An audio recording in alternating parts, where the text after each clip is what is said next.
The knock came at dawn, so faint it might have been wind against wood, but it carried a desperation that cut through the howling blizzard like a blade through silk.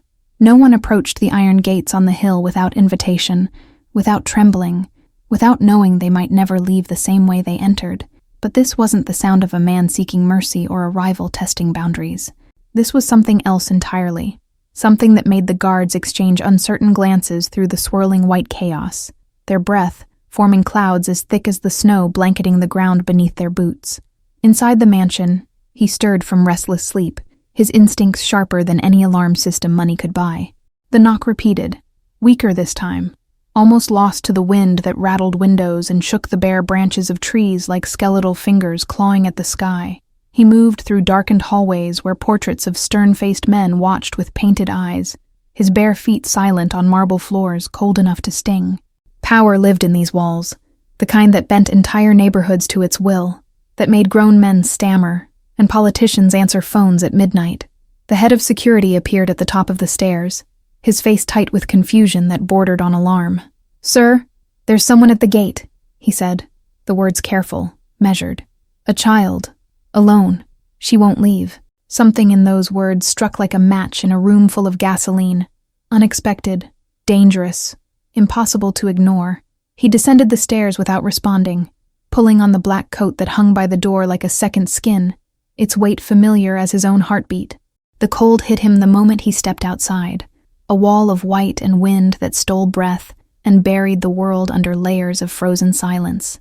His boots crunched through snow already 6 inches deep, the sound lost immediately to the storm's roar. Through the ornate bars of the gate, he saw her, a shape so small it seemed impossible she'd survive the walk up the hill. Her coat was thin as paper, her hair crusted with ice crystals that caught what little light the dawn provided through the churning clouds above. She looked up when his shadow fell across her, and for a moment the wind seemed to pause, the world holding its breath. Her lips were blue, her small hands clutched around the bars with fingers that had gone white at the knuckles from cold and determination mixed in equal measure. "Sir," she whispered, and her voice was barely human, rasped raw by cold and crying. "My mom didn't come home last night." The words hung between them like a confession, like a prayer offered to the last person who should hear it. He'd heard pleas before, thousands of them, each one blending into the next until they became white noise against the soundtrack of his empire. But this wasn't a plea. This was a fact delivered by someone too young to understand that facts could be more dangerous than lies. The guards waited for his signal, for the dismissal that would send her back down the hill into the storm.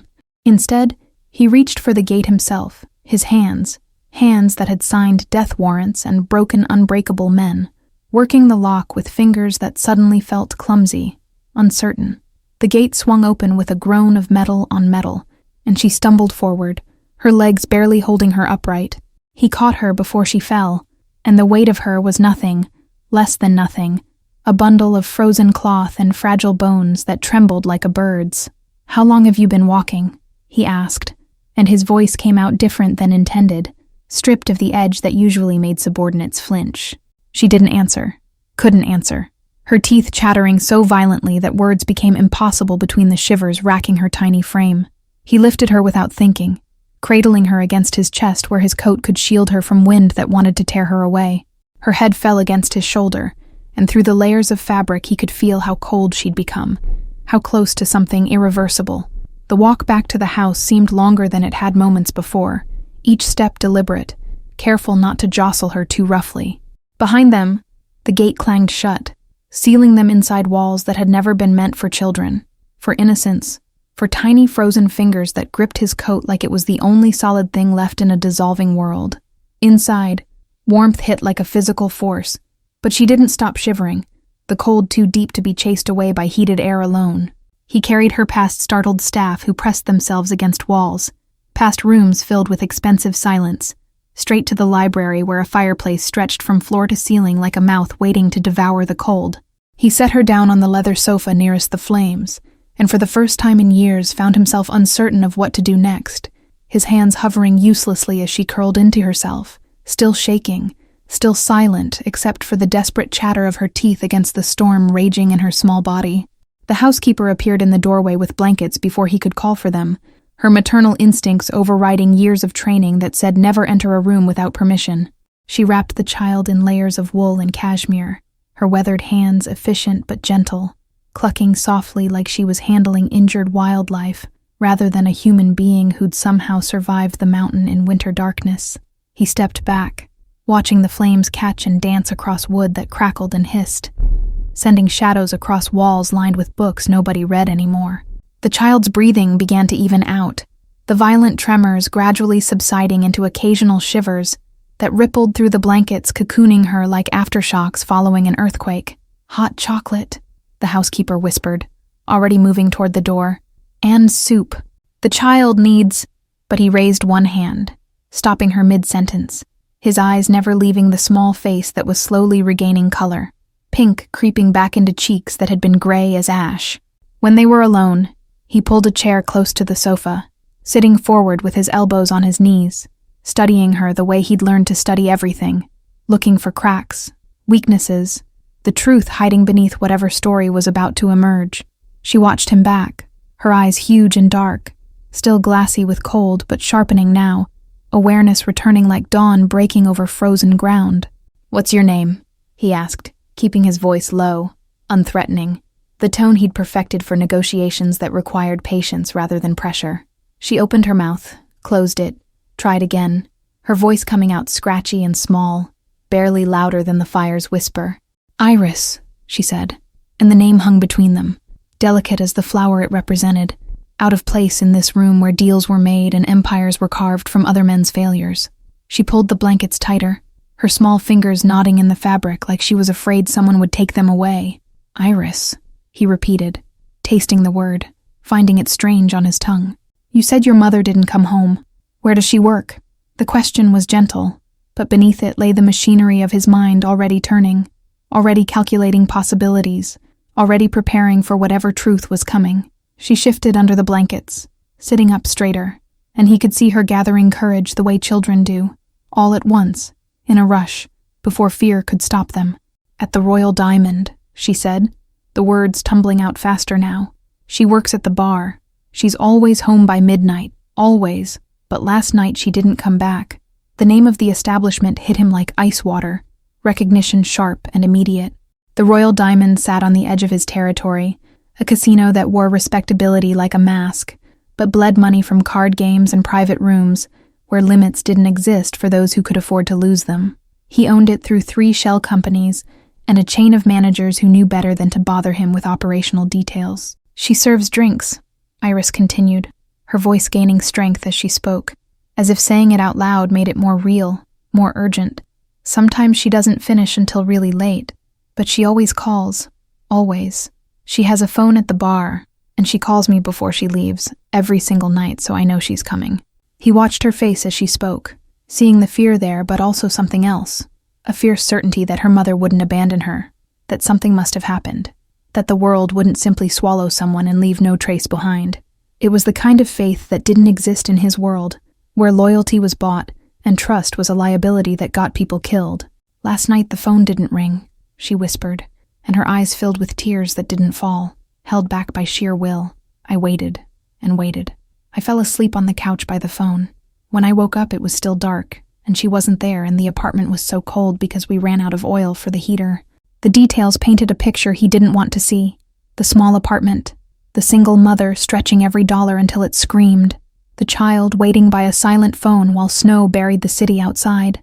It was a reality that existed in the same world as his mansion, but they occupied different universes, never meant to intersect. "So you walked here," he said, not quite a question, still trying to understand the logic that would send a 6-year-old into a blizzard toward the one place in the city where innocents went to die. She nodded, wiping her nose with the back of her hand, a gesture so childlike it seemed impossible she'd just survived something that would have killed grown men. "Mrs. Chen next door said you're the boss of everything," Iris explained, her voice matter-of-fact, as if discussing the weather rather than the criminal empire that made politicians nervous and rival families disappear.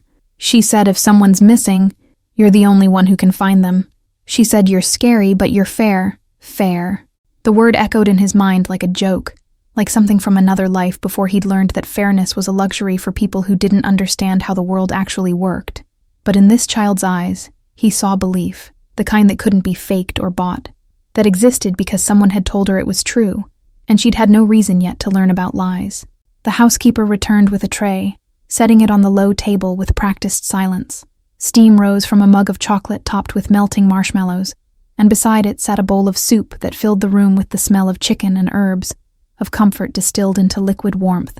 Iris's eyes fixed on the food with an intensity that spoke of more than just the morning's ordeal, and he realized with a cold certainty that breakfast wasn't guaranteed in her world, that the hunger in her gaze came from a place deeper than one missed meal. She looked at him, asking permission without words, and he nodded, watching as she reached for the mug with both hands, holding it like it contained something precious and rare. He left her eating by the fire, her small hands wrapped around the mug as if it might disappear if she let go, and walked to his office where morning light struggled through windows frosted at the edges. His phone lay on the desk, silent and waiting, and he picked it up with fingers that had forgotten how to hesitate, dialing the number that connected him to the manager of the Royal Diamond without checking the time or caring that dawn was barely an hour old. The call was answered on the second ring, the manager's voice alert despite the early hour, trained to respond instantly when this particular number appeared on his screen.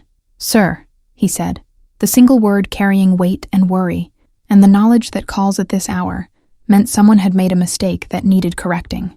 "You have a bartender who didn't go home last night," he said without preamble, his voice flat, stripped of anything that might be mistaken for concern. "Woman, probably late 20s, has a daughter. Find out where she is. Find out now."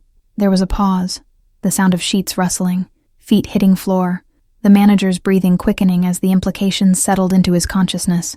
"Sir, we close at 4, the cleaning crew leaves by 5. I don't know of anyone who—" The words stumbled over each other, panic making them clumsy. "You have 15 minutes, he interrupted, each word precise as a knife cut. "Call me back with answers or call me back with your resignation. Those are your only options." He ended the call before the manager could respond, setting the phone down with controlled care that belied the strange urgency building in his chest like pressure before a storm. Through the window, the city sprawled below the hill, white and silent, under snow that continued falling, softer now but relentless, erasing roads and landmarks until everything looked the same. Somewhere down there, in the maze of streets and buildings, a woman was missing, and a child sat by his fireplace believing he could fix it because someone had told her bosses fix things. He'd built his empire on information, on knowing everything that happened in his territory before it became a problem, on networks of eyes and ears that reported back like nerves feeding data to a brain. But this, a bartender who disappeared after her shift, this had slipped through every crack, invisible until a 6-year-old walked through a blizzard to tell him about it. The phone rang, 12 minutes later, and he answered it before the second ring could complete. "Talk," he said, and the single word carried the weight of consequence, of time running out, of patience stretched thin as wire. "Found her," the manager gasped, his relief palpable even through the digital connection. "She's here. She's still here, sir. She collapsed in the break room after her shift. The overnight supervisor didn't check the back rooms, didn't know she was there. She's burning up with fever, keeps trying to stand up but she can't. She's delirious." He was moving before the manager finished speaking, his body responding to something he didn't fully understand, some instinct that had no place in his carefully controlled world. He grabbed his coat from where he'd thrown it over a chair, his keys, his phone, his mind already racing through routes and timing and what he'd do when he got there. The garage held 12 cars, each one chosen for specific purposes: speed, intimidation, anonymity, depending on what the situation required. He chose the black SUV with tinted windows, built like a tank but faster than anything its size had a right to be, opening the driver's door himself instead of waiting for someone else to do it because waiting felt impossible, unbearable. The engine roared to life, and he backed out into the snow with controlled violence, the wheels finding purchase on the cleared driveway before hitting the unplowed road that wound down from the hill. The city opened before him, empty at this hour, the storm having chased everyone inside except those with nowhere else to go. He drove fast but not recklessly, his hands steady on the wheel, his mind already in the casino, already seeing what needed to happen next. The Royal Diamond announced itself with neon signs dulled by daylight and snow, its parking lot empty except for a few cars belonging to cleaning staff and dealers who'd worked through the night. The front entrance stood locked, but he had keys to every door in every building he owned, and within seconds he was inside, moving through the main floor where slot machines sat silent and gaming tables waited under protective covers. The smell of stale cigarettes and spilled alcohol hung in the air, mixed with industrial cleaner and the peculiar emptiness of spaces meant to be crowded, now abandoned. He found the manager waiting by the back hallway, his face pale, his hands twisting together. "Sir, I'm so sorry. We didn't know. The protocol is to check all rooms, but the night supervisor is new and he didn't realize." The excuses poured out in a flood, but he walked past without acknowledging them, following the hallway to where it opened into a small break room with lockers and a table and a couch against one wall. She lay there, half on and half off the worn cushions, her body curled into itself, trembling despite the blanket someone had thrown over her. Her face was flushed with fever, her hair stuck to her forehead with sweat, her lips moving soundlessly, forming words that might have been her daughter's name or might have been pleas to forces that weren't listening. He crossed the room in 3 strides, dropping to one knee beside the couch, his hand reaching for her forehead before he could think better of it.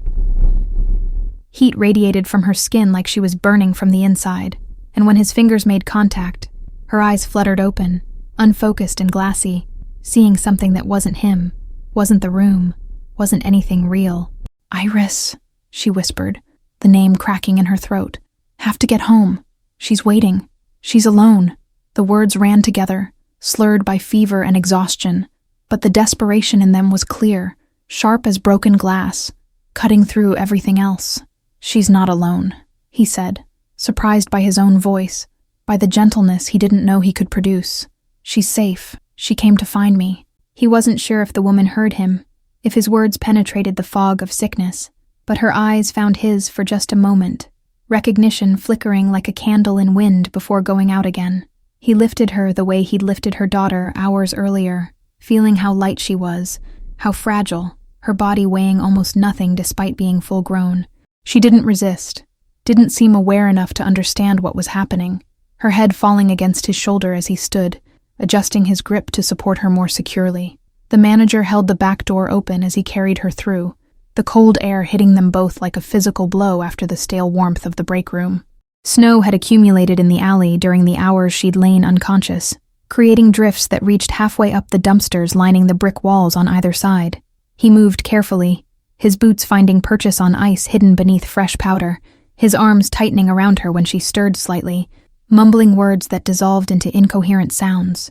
The SUV waited where he'd left it, engine still running, exhaust creating clouds in the frozen air that dissipated almost instantly in the wind. Getting her into the back seat required maneuvering through the narrow space between door and frame, supporting her weight while adjusting angles, finally settling her across the leather seats with her head propped against the armrest. He removed his coat, covering her with it, the black wool swallowing her small frame, until only her face remained visible, pale and feverish in the gray morning light.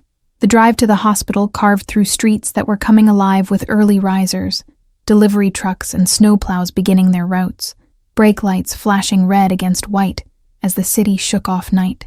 He wove through traffic with practiced efficiency, one eye on the road and one on the rearview mirror where he could see her reflection, motionless except for the shallow rise and fall of her breathing. His phone rang 3 times during the 15-minute drive, and 3 times he ignored it, letting calls go to voicemail because nothing in his business required attention more urgently than the woman dying slowly in his back seat. The realization struck him like a blow, that he'd made a choice without thinking, that priorities he'd held for years had shifted in the space of a few hours, rearranged by a child's desperate walk through a blizzard. The hospital appeared ahead, its emergency entrance marked by red signs that glowed even in daylight. Ambulances parked at angles that suggested recent chaos now subsided. He pulled directly up to the doors, ignoring the no parking warnings painted in yellow letters on the concrete, cutting the engine, and moving to the back seat in one fluid motion. She felt lighter than before, as if the fever was burning away substance, leaving only the essential parts, bone and breath and stubborn will that kept her heart beating despite everything working against it. He kicked the car door shut with his heel, not caring about the noise, striding toward the automatic doors that whooshed open to admit them into harsh fluorescent lighting and the smell of antiseptic. The triage nurse looked up from her computer screen, her professional assessment taking in the scene instantly, the expensive suit carrying the unconscious woman, the authority in his posture that said he expected immediate action, the way he moved like someone accustomed to having obstacles removed before he reached them. She was on her feet before he spoke, already reaching for a phone, already calling for a gurney. High fever, unconscious for at least 6 hours, possible exposure to cold, he said. His voice clipped, efficient, delivering information like a diagnosis rather than a plea. She has a 6-year-old daughter waiting for her. She needs help now. 2 orderlies appeared with a wheeled stretcher, their hands reaching to take her from him, and for a moment his arms tightened, resistance flaring before logic overrode it. He lowered her onto the thin mattress, watching as they secured straps and checked vital signs, their movements practiced and quick, their faces betraying nothing about what they saw or thought. They wheeled her away through double doors that swung shut with finality, leaving him standing in the middle of the emergency room with his coat still in the back seat and his hands empty for the first time in hours. Around him, other people waited. A man holding a bloody towel to his hand, a mother with a coughing child, lives intersecting with crisis in a space designed to catch people when they fell. He approached the registration desk where a woman with tired eyes looked up from a clipboard, her fingers poised over a keyboard. "I need information on her condition," he said, and it wasn't a request, wasn't phrased like something that could be denied, but the woman's expression didn't change. Professional courtesy armored against intimidation. "Are you family?" she asked. The question routine, required by regulations that didn't care about power or influence or how many buildings someone owned. The word hung between them. Family. Simple and loaded, meaning everything and nothing depending on context. Blood. Law. Bonds that transcended paperwork. "No," he admitted, the truth strange on his tongue, acknowledging limitation in a life built on breaking through limitations. "But her daughter is at my house. She's 6. She walked through a blizzard to ask me to find her mother, so I found her." The woman's expression softened slightly, something human breaking through the professional mask. "I'll make a note in the file," she said, her voice gentler now, "but I can't guarantee the doctors will speak with you. Privacy laws are strict, and without consent or legal relationship." She trailed off, the unfinished sentence containing volumes about rules and regulations and the walls they built between people. He nodded, understanding but not accepting, already planning ways around obstacles that hadn't materialized yet. "Her name," he said, realizing for the first time that he didn't know it, that the woman he'd carried twice now remained nameless in his mind, defined only by her relationship to a child who'd appeared at his gate. "What's her name?" The question seemed to surprise the registration clerk, her eyebrows rising slightly. "You don't know her name?" she asked, confusion evident, trying to reconcile the intensity of his actions with this fundamental gap in information. "You brought her here without knowing her name?" "The daughter's name is Iris," he said, as if that explained everything, as if the child's identity somehow encompassed the mother's, made introductions unnecessary. "The mother works at the Royal Diamond, bartending the night shift. That's all I know." The clerk typed something, her fingers moving across keys with efficiency, born from years of processing emergencies. "There are forms," she began, pulling papers from a drawer, setting them on the counter with a pen. "Emergency contact, insurance information, medical history. Someone needs to fill these out, and if you're not family—" "I'll handle it," he interrupted, taking the pen before she could finish explaining why he shouldn't, why he couldn't, why regulations existed to prevent exactly this kind of irregular involvement. He moved to one of the plastic chairs bolted to the floor in rows, sitting down among strangers who clutched their own emergencies, and began filling out forms with information he'd have to invent, gaps he'd have to bridge with money and connections and the weight of influence that usually made paperwork disappear entirely. His phone buzzed insistently, messages piling up, missed calls multiplying, his empire demanding attention that felt suddenly distant and irrelevant. He thought of Iris by the fireplace, probably awake now, probably asking questions, probably waiting with the same patience she'd shown, waiting by a silent phone in a cold apartment while her mother burned with fever in a locked casino. The wait stretched into hours that felt suspended outside normal time, minutes crawling past on the wall clock, while the emergency room cycled through its parade of human suffering. He remained in the plastic chair, forms completed with half-truths and assumptions, his phone now silenced completely, the world beyond these walls put on hold by a decision he hadn't consciously made, but couldn't unmake. A doctor finally emerged through the double doors, scanning the waiting area with eyes that had seen too many long shifts, her scrubs wrinkled and coffee-stained.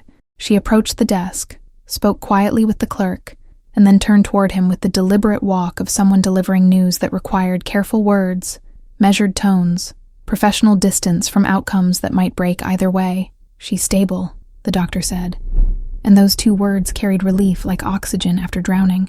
"Severe case of influenza complicated by exhaustion and dehydration. Her immune system was already compromised, probably been running on empty for weeks, maybe months. Another few hours without treatment and we'd be having a different conversation." He absorbed the information in silence, his mind already calculating recovery time, complications, what came next. The doctor continued, pulling a small notepad from her pocket and flipping through pages covered in cramped handwriting that looked like a language only medical professionals could decode. "She's asking for her daughter," the doctor said, looking up from her notes. "She's awake but disoriented, keeps trying to get out of bed. We've sedated her lightly, but she's fighting it, insisting she needs to get home. I told her someone brought her in, that her daughter is safe, but she won't rest until she sees the child herself." The words painted a picture of desperation that transcended illness, maternal instinct overriding survival instinct, the need to protect her child stronger than the body's demand for healing. He understood that kind of drive, had seen it in men defending territory or honor, but this was different, purer somehow, untainted by pride or profit or the complicated mathematics of power. "Bring the daughter here," he said, standing, the decision forming even as he spoke it. "Let her see that her mother is alive and being cared for. Then they both need somewhere to recover that isn't a hospital room or whatever apartment they've been surviving in." The doctor's expression shifted, professional neutrality cracking slightly to reveal curiosity mixed with wariness. "And you're offering that somewhere?" she asked, the question carrying implications about motivations and intentions, about men in expensive suits who appeared with unconscious women and made declarations about their futures. "I have space," he said simply, not explaining further, not justifying what didn't require justification in his own mind. "More than enough space. She needs rest, proper food, warmth, time to heal without worrying about rent or shifts or how she'll manage. The child needs her mother healthy. I can provide those things."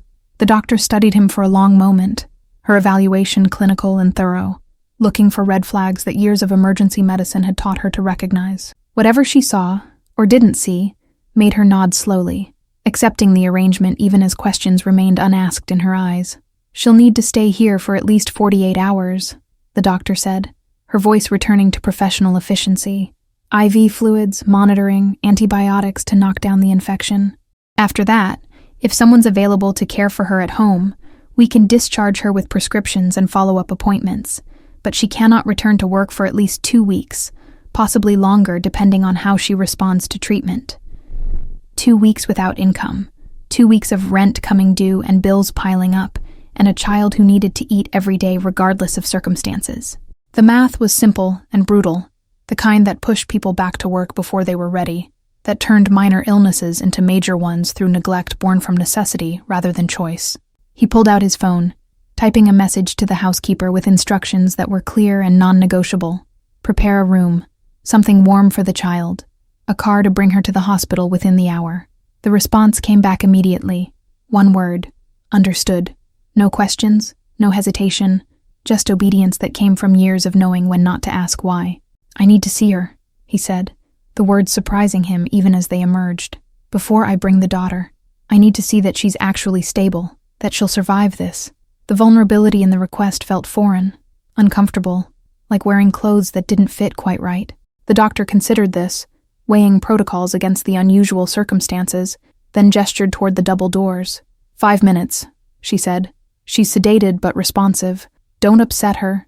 Don't make promises about her daughter that you can't keep.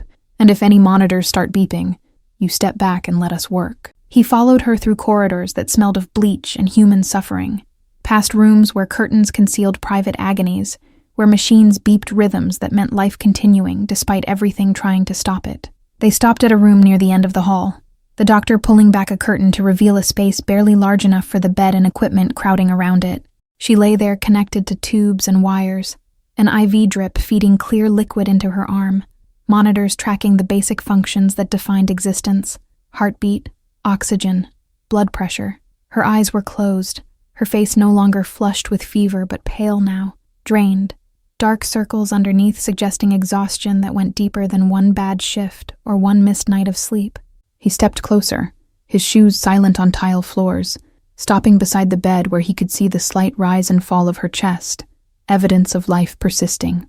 Up close, he could see details missed in the chaos of finding her, the calluses on her hands from years of carrying heavy trays, the worry lines around her eyes that made her seem older than she probably was, the evidence of a life spent surviving rather than living.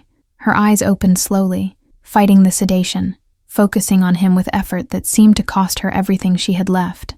Recognition flickered, not of him specifically, but of the moment in the break room, fragmented memories assembling themselves into something resembling coherence.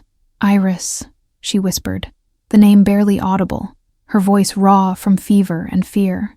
"You said she was safe. You said—" The words broke apart, too much effort required to push them into the air between them, but the question in her eyes needed no voice to be heard. "She's coming here," he said, leaning closer so she wouldn't have to strain to hear him. "In less than an hour, she'll walk through that door and see that you're alive. And then you're both coming home with me until you're strong enough to decide what happens next."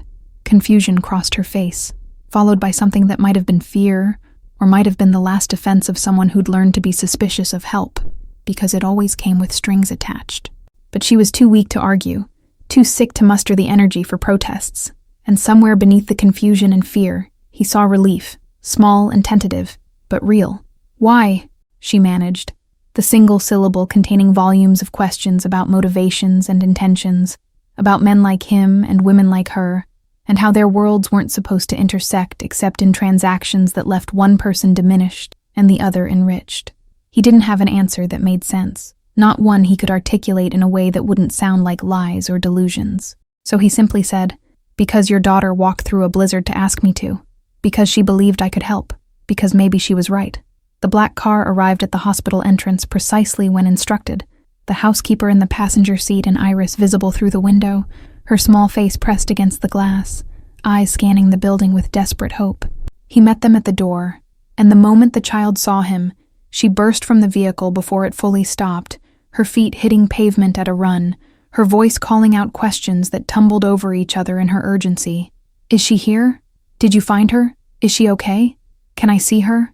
The words came without pause for breath, her hands gripping his coat when she reached him, looking up with eyes that had probably cried themselves empty during the hours of waiting, now refilling with tears that threatened to spill over at any moment.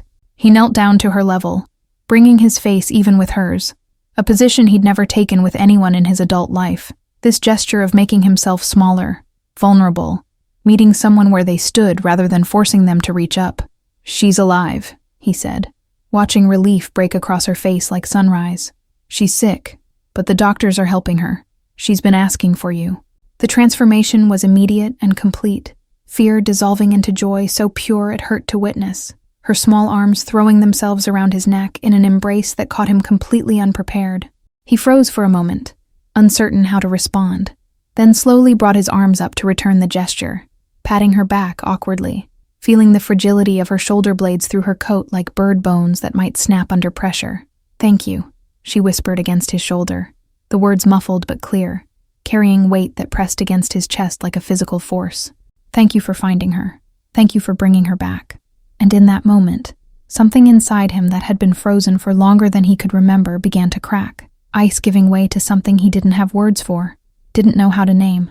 The housekeeper watched this exchange with an expression carefully neutral, but eyes betraying surprise, having worked in his home for 15 years without once seeing him touch anyone with gentleness, without witnessing any interaction that suggested capacity for tenderness. She cleared her throat softly, reminding them of time and purpose, and he stood, taking Iris's hand in his, another unfamiliar gesture that felt both strange and oddly natural. They walked through corridors that seemed less harsh with the child beside him, her presence somehow softening the clinical edges, making the hospital feel less like a way station between living and dying, and more like a place where healing actually happened. Nurses smiled at Iris as they passed, and he realized they were responding to her specifically, to the hope she carried like a visible light. The doctor met them outside the room, kneeling down to Iris's level the way he had, speaking in tones reserved for children who needed truth delivered gently. "Your mom is very sick, but she's getting better," she explained, her voice warm and professional. "She has tubes helping her get medicine and water. Don't be scared when you see them. They're helping her heal." Iris nodded solemnly, her hand tightening in his, drawing strength or offering it. He couldn't tell which. Then the doctor stepped aside, pulling back the curtain, and the child rushed forward with a cry that was half sob, half laugh, pure relief given voice in a sound that echoed down the hallway and made other patients look up from their own struggles. "Mama!" Iris climbed onto the bed with practiced efficiency, clearly having done this before, finding space beside her mother without disturbing tubes or wires, her small body curling into the woman's side like a puzzle piece finding its match. The mother's arms came up to hold her daughter, and in that gesture he saw everything, love and fear and relief and exhaustion, all wound together into something so powerful it made the machines and medicine seem almost irrelevant. He stepped back, giving them space, watching from the doorway as they whispered to each other, as the mother's hands moved through her daughter's hair, checking her over with the thoroughness of someone who'd worried about every possible harm. The housekeeper appeared beside him, and together they stood guard over this reunion, witnessing something that felt almost sacred in its intensity. "She's really okay?" Iris asked, pulling back slightly to look at her mother's face, needing visual confirmation beyond the embrace. "You promise you're not going to disappear again?" The question carried undertones of every fear a child could hold, of abandonment and loss and a world that might take away the one constant in an unstable life. "I promise, baby," the mother whispered, and her eyes found his over Iris's head, holding his gaze with something that might have been gratitude or might have been challenge, asking silently what his involvement meant, what price would eventually be demanded for the help he'd offered. "I'm not going anywhere. We're not going anywhere." The weight of those words settled over him like a vow he hadn't asked for, but somehow accepted anyway. The mother continued holding his gaze, her expression unreadable, and he saw in her eyes the same fierce protectiveness he'd recognized in Iris, a determination to survive, to shield her daughter from harm, to do whatever necessary to keep them both safe, even if it meant accepting help from a stranger whose reputation probably preceded him into this room. "The doctor says you need rest," he said, breaking the silence that had stretched too long. "Weeks of it, without worrying about rent or food or shifts. I have a house with more empty rooms than I know what to do with. You'll stay there until you're well." It wasn't a question or an invitation, but a statement of fact, and he watched her process this, watched her mind working through implications and options, and whether pride was a luxury she could afford. Iris looked between them, sensing the tension, her small hand reaching for her mother's, ready to advocate for whatever kept them together. "I don't accept charity," the mother said finally, her voice stronger now despite the IV and the fever still lingering in her system. "I work for what we have. I don't owe anyone anything except what I can pay back with my own hands." The words carried dignity that circumstances couldn't diminish, a refusal to be reduced to someone who needed saving. "Then work for me," he said, the solution presenting itself even as he spoke. "When you're well, my house runs on staff who manage everything from meals to maintenance. You can join them, work off whatever debt you think you owe, and your daughter will have a safe place to grow up while you do." The offer hung in the air between them, and he saw her weighing it, testing it for hidden traps, looking for the catch that always existed in arrangements that seemed too good to be true. But Iris's face brightened, her hope uncomplicated by adult cynicism, and that seemed to tip the balance more than any argument he could have made. "Until I'm well," the mother said slowly, each word measured, establishing boundaries even as she accepted help. "Until I can afford my own place again. Not forever, just until I'm strong enough to stand on my own." The conditions were clear, her independence non-negotiable even in dependency, and he found himself respecting that, understanding the need to maintain some sense of control when everything else had been taken by circumstances beyond her power. "Until you're ready to leave," he agreed, and meant it, though something in his chest tightened at the thought of the empty rooms filling and then emptying again, of life briefly interrupting the silence before returning him to the solitude he'd built so carefully around himself, however long that takes. The mansion transformed in ways too subtle for outsiders to notice, but profound enough that longtime staff exchanged glances when they thought no one was watching.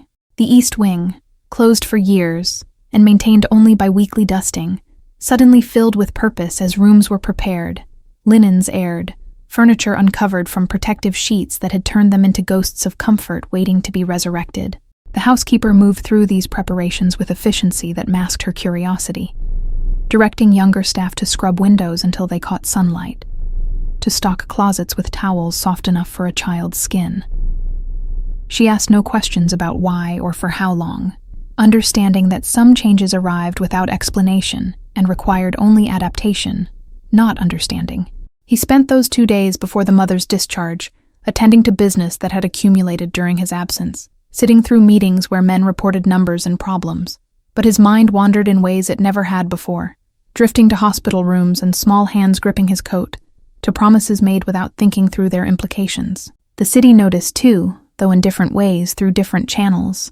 Word spread among those who made it their business to know things, that the boss had personally retrieved someone from the Royal Diamond, that he'd carried her into a hospital himself. Speculation ran wild in the absence of facts, theories multiplying in whispered conversations held in back rooms and dark corners where his influence didn't quite reach. His lieutenants approached with careful words and cautious expressions, asking questions disguised as concerns about security, about precedent, about what this meant for operations. He shut them down with looks that said the subject wasn't open for discussion, that his private affairs remained private, regardless of curiosity or concern.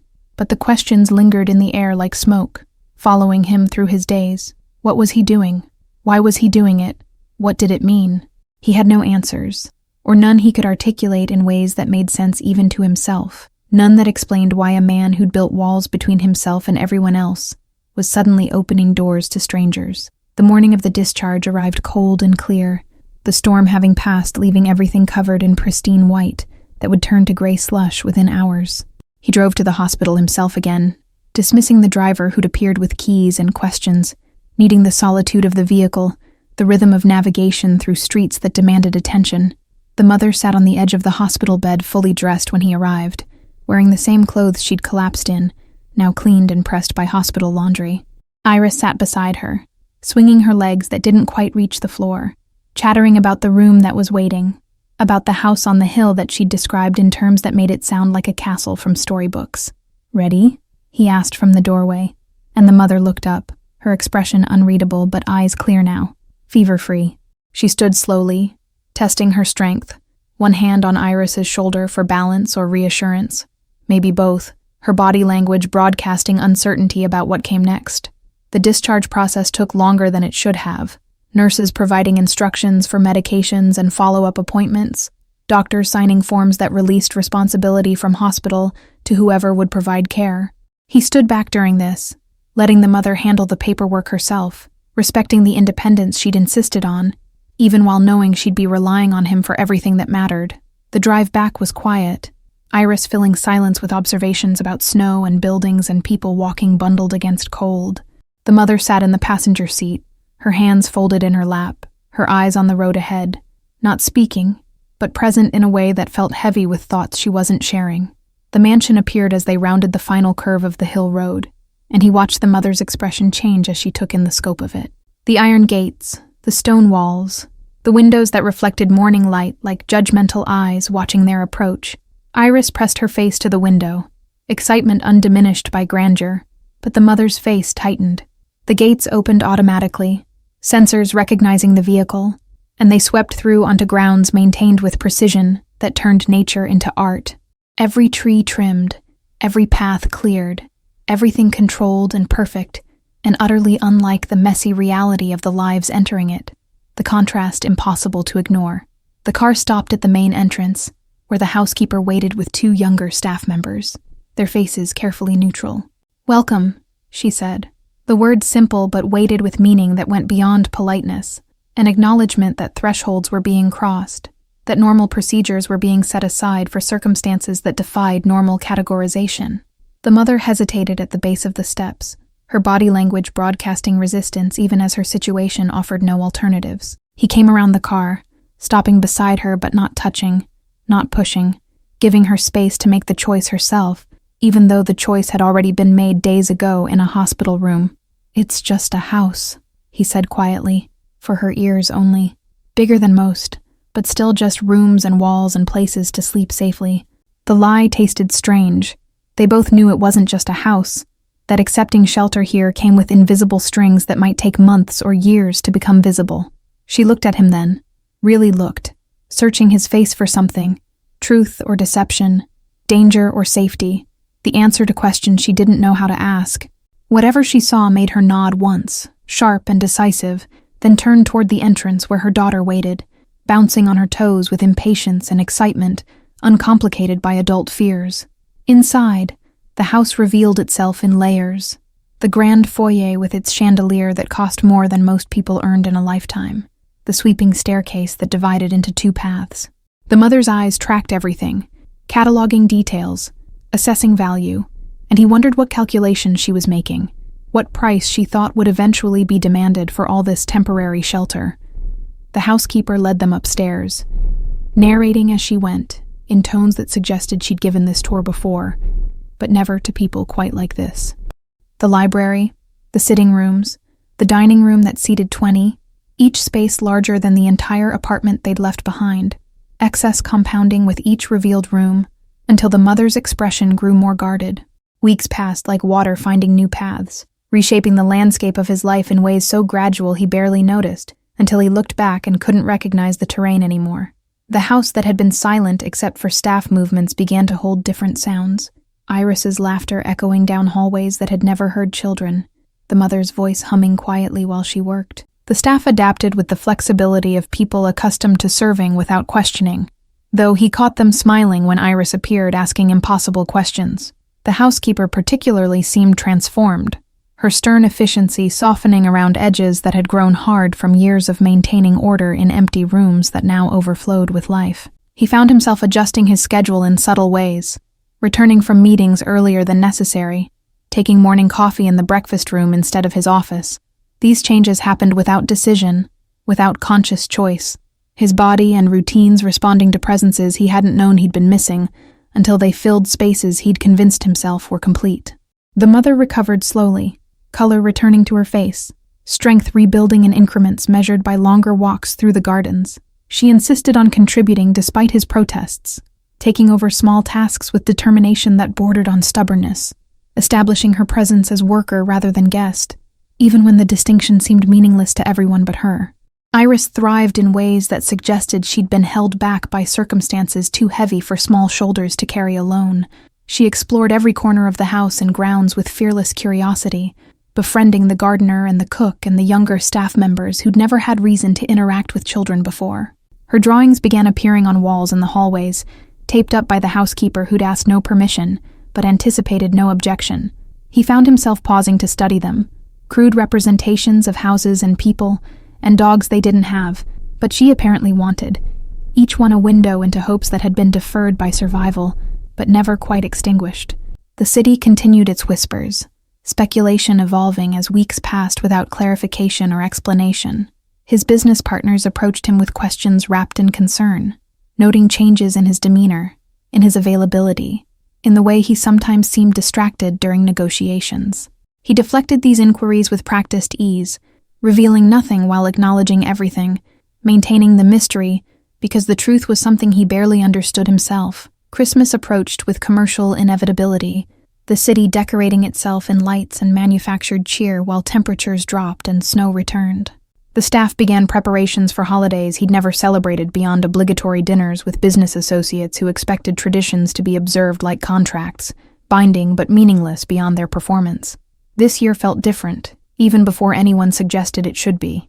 Iris talked constantly about Christmas, with the enthusiasm of a child who'd received promises of better things, who believed in magic because she'd witnessed her own small miracle. The mother listened to these excited plans with expressions that cycled between joy for her daughter and worry about expectations that couldn't possibly be met. He found himself making decisions that surprised him, approving a tree for the main foyer when the housekeeper mentioned it, authorizing purchases of decorations that had never been necessary before, even driving to a lot on the edge of town where families wandered among rows of evergreens, choosing the one that felt right, in ways that had nothing to do with symmetry or practical considerations. Iris came with him, her hand in his now as naturally as breathing, her opinions firm about which tree had the best shape, the fullest branches. They brought it back strapped to the SUV's roof, and the mother stood on the front steps watching their arrival, with an expression he couldn't quite read, something between gratitude and trepidation, happiness and fear. That night, they decorated together, all of them, staff abandoning usual boundaries to hang ornaments and string lights, while Iris directed operations. The mother worked beside the housekeeper, their hands occasionally touching as they passed decorations, their voices quiet with conversation he couldn't hear, but could sense carried weight beyond small talk. Days shortened as winter solstice approached, darkness arriving early and lasting long. But inside the mansion, lights blazed with warmth that felt genuine rather than decorative. Meals became longer, conversation flowing more easily. Iris telling stories about school she'd started attending after weeks of being tutored at home.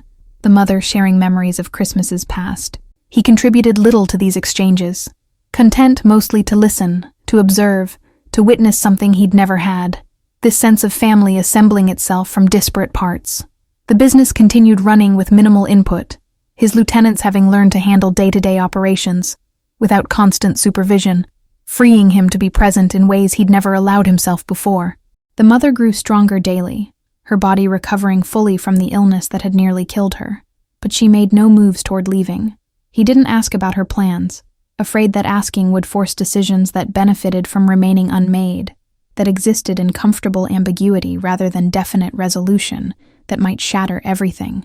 But he thought about it constantly, about what came next, about whether temporary could become permanent, about whether the feelings he didn't have words for yet translated into something. The question formed and reformed in his mind, taking different shapes, testing different phrasings, none of them adequate to express what he meant, without revealing too much about vulnerabilities he'd spent decades learning to hide. Christmas Eve arrived with fresh snow falling gently, the kind that made the world look clean and possible rather than buried and cold. The mansion had been transformed by weeks of preparation, every room decorated with care that suggested holidays meant something beyond obligation, beyond performance, beyond anything he'd experienced in adult life. The staff had been given time off, sent home to their own families with bonuses that made several of them cry. They ate dinner in the smaller dining room, the one that seated only 6, candles flickering on the table between them, while snow continued falling outside windows that reflected their images back at them like portraits of something that could be mistaken for belonging. After dinner, they moved to the library where the fire had been built up to roaring warmth.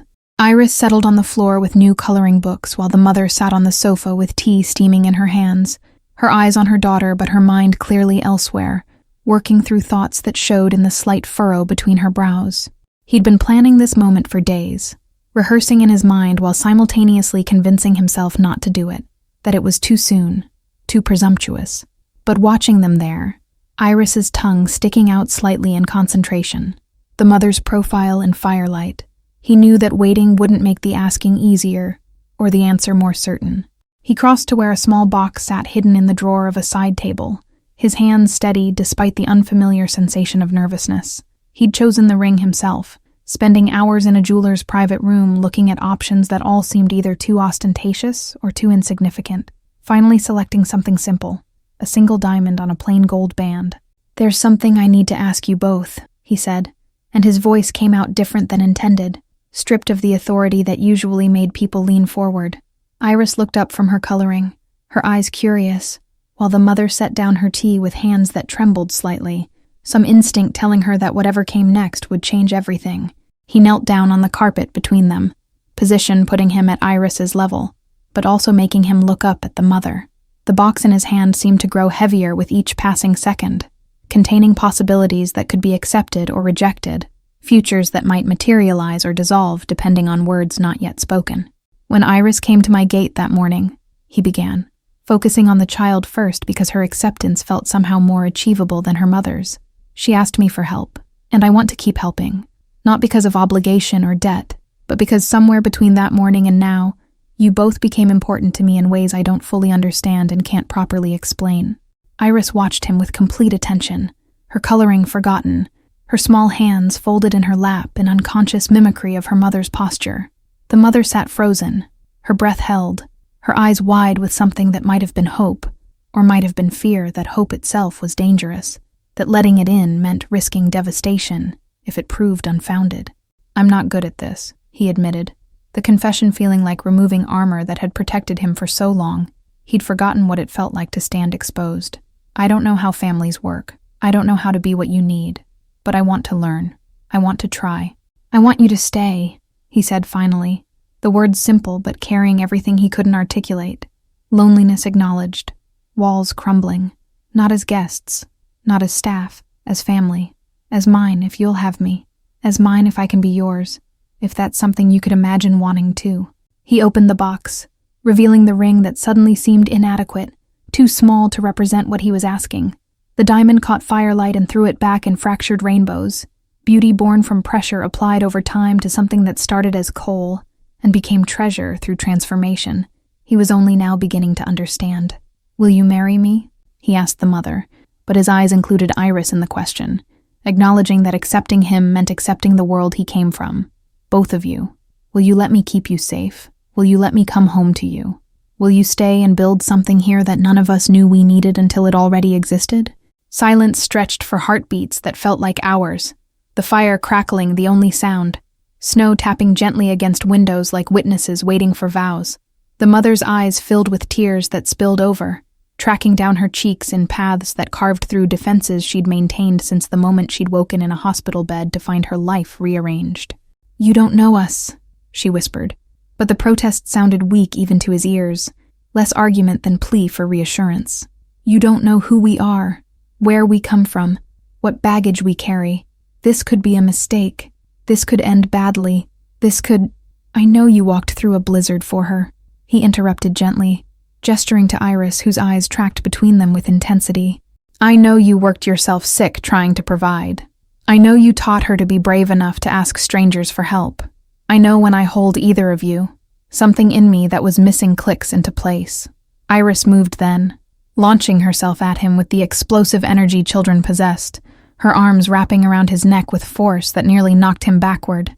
"Yes," she shouted directly into his ear, joy uncontained and uncomplicated by adult concerns. "Say yes, Mama. Say yes so we can stay forever and you never have to work so hard you get sick again."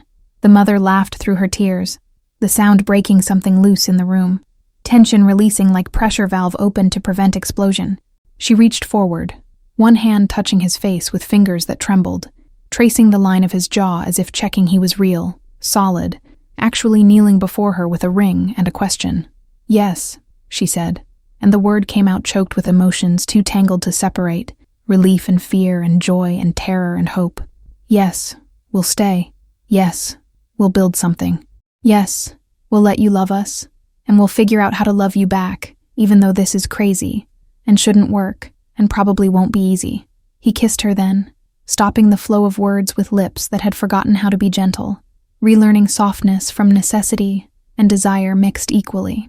Iris squealed with delight, squirming between them, and they broke apart, laughing, breathless, the three of them tangled together on the floor in front of the fire, while snow fell outside, and the rest of the city slept unaware.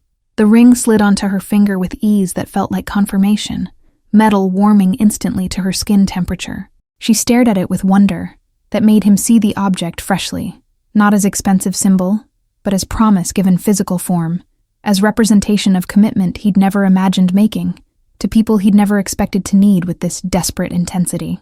They stayed there for hours, talking and planning and telling stories, Iris eventually falling asleep curled against his side. The fire burned down to embers that pulsed with residual heat, and eventually they carried the sleeping child upstairs to her room, tucking her into bed surrounded by toys and comfort and security she'd never had before, but would never lack again. In the hallway outside Iris's door, they stood close in darkness broken only by nightlights shaped like stars. The mother looked at him with eyes that held questions she was too tired or too overwhelmed to voice, and he answered them anyway, without words, pulling her close and holding her like she might disappear if he loosened his grip. "Thank you," she whispered against his chest, and he wasn't sure what she was thanking him for. The ring, the proposal, the months of shelter. "Thank you for opening your door when my daughter knocked. Thank you for being someone who could have turned us away but didn't. Thank you for choosing us when you could have chosen emptiness and safety instead. Thank you," he replied, meaning it with intensity that surprised him. Gratitude for her faith in accepting, for Iris's courage in asking. "Thank you for teaching me that strength comes in forms I'd never recognized, in vulnerability offered and accepted, in needs admitted rather than hidden, in building rather than protecting, opening rather than closing doors I'd convinced myself needed to stay locked." The next morning arrived with sunlight on new snow, the world scrubbed clean and bright. He woke to find Iris bouncing on the bed with the energy of a child who knew Christmas waited downstairs, her excitement infectious enough to make even exhaustion feel irrelevant compared to the joy radiating from her small body. They descended together, the three of them, and found gifts that had been acquired without fanfare, wrapped with care. The day unfolded with laughter and torn paper and food prepared by the cook, who'd returned despite being given time off, because she said some traditions deserved proper meals, and she wasn't about to let Christmas pass with frozen food. In the afternoon, word spread among the staff about the engagement. The housekeeper appeared with champagne that probably cost more than most people's monthly rent, pouring it with tears in her eyes as she toasted them with words about time and change. Others followed, their congratulations genuine, their acceptance complete, barriers between employer and employee dissolving in shared happiness. As evening fell and Iris played with her new toys by the fire, the mother came to where he stood by the window watching snow begin again. Her arm slid around his waist, her head resting against his shoulder with trust that humbled him more than any show of respect he'd ever commanded, more powerful than any loyalty bought with fear or money, or the complicated transactions that governed his other relationships. "What happens now?" she asked quietly, the question practical beneath its simplicity, acknowledging that promises made in firelight still had to survive in daylight. The world outside these gates won't understand. People will talk, will judge, will make assumptions about why we're here and what you want from us, and whether this is real or just another transaction. "Now we live," he said, surprising himself with the answer, with how completely he believed it, despite knowing she was right about complications that would follow them. "We have breakfast. You teach me how to make those pancakes Iris loves. She goes to school and comes home with drawings. We argue about small things and laugh about smaller things and build something ordinary inside this extraordinary place." She turned in his arms, looking up at him with eyes that still held traces of disbelief that any of this was real. He kissed her forehead, gentle and reverent, sealing promises made in front of fire and witnesses, acknowledging that from this moment forward, his choices would factor in two other hearts beating in rhythm with his own, their needs and safety and happiness more important than empire or reputation. Outside, the city continued its existence unaware that on the hill, in the mansion that had stood empty of love for decades, a family had assembled itself. And inside, as snow fell soft and endless, three people who'd been separate learned to be together. Starting with this moment and extending forward into tomorrow's, they'd build one day at a time, one meal, one laugh accumulated until it became foundation strong enough to last. Thank you all for following this story from the cold morning when a little girl knocked on a gate to this warm evening where a family was born from snow and circumstance. If you've enjoyed watching Iris, her mother, and the man who learned to open his heart find their way to each other, please write in the comments where you're watching from. Don't forget to like, subscribe, and share this video. Your support means everything and helps me continue bringing you stories about hope, second chances, and the power of choosing to help even when it's unexpected.